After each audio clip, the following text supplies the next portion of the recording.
service, wan gi jolweny, wan gi joma ni training ma ka JSU, joga pod nyalo kunyo dam mora mora minyalo salvage, pi mora mora ma pod nitie pod wanyalo konyo.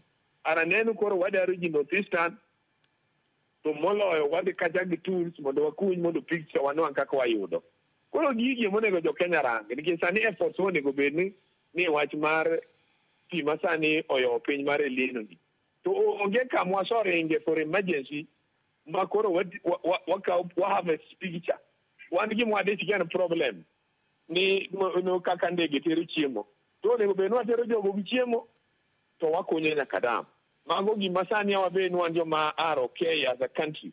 That what think positively. That is how you manage an emergency. You don't manage an emergency with helping a problem and creating more problems. Kenya as a country jinaka think afresh. Erokamano enya mano jinaka think afresh. Kapenjo moro ntie minyalo penja jinaka think afresh. The president must think afresh. So the president kawuono ka diero dwan Kenya losre.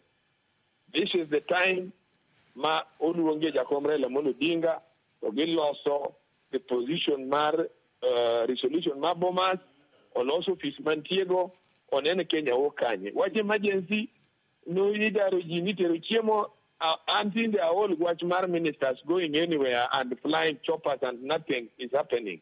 One with your lwen problem not distance and a problem is existing in Menyakanene Joko Yudopi.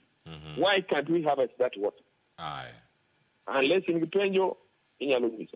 Erokamana enya. Tom Dukango do iri kanyo mondo watch mugik ni mara jatend piny Kenya ntiere ndara kendo nyaka sani ntiere apano mano mara Lang'ata Road kendo igeno ni kinde moro amora kochopo sani odhi bedo kata kodonjo e lap mar Uhuru Gardens ka ntiere buore Nairobi kar kae. Nyaka sani jotelo madonjo kar kanyo nyalo bedo jotelo mawuok e pinyno mano mara Tanzania kama lo kanyo mar wang' jowi mari en apano mano mara Lang'ata Road mana kinde machuok kama intiere sani odhi bedo ka ochopo e lapno mano mar Uhuru Gardens ochopo kanyo e lapno mano mamalo makoro bende kokale kanyo kochopo to maka ng'wech mano ka intiere Lang'ata Road kanyo kora Mogejwang'. Arita kwe already kama telo kanyo en President's escort mago obila moyiedhi nyakwara Mogejwang' mabende koro nitiere nyamburko kar kanyo achiel kachiel ka waneno gi jalup jatend piny Kenya Rigathi Gachagua kod jodito mamoko pod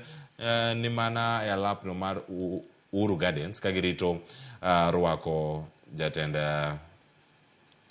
piny Kenya. Jotend migepe mamoko pod medo malando josane ni agi leo kose nang'o matimore. Telo ma Tanzania ni odhi bedo jambete kose odhi bedo jatend piny mano mara Tanzania wada bedo kanyo gi thuolo mar mondo mi wanene ni ginto gichopo e kidienje mage mano ka wantiere kode kanyo kora Mogejwang' wakonu ni telo mochopo mano mara Tanzania ten mane wano kanyo ka gichopo achiel kachiel. Haya pod wantiere kae kod Tom Duku kachiel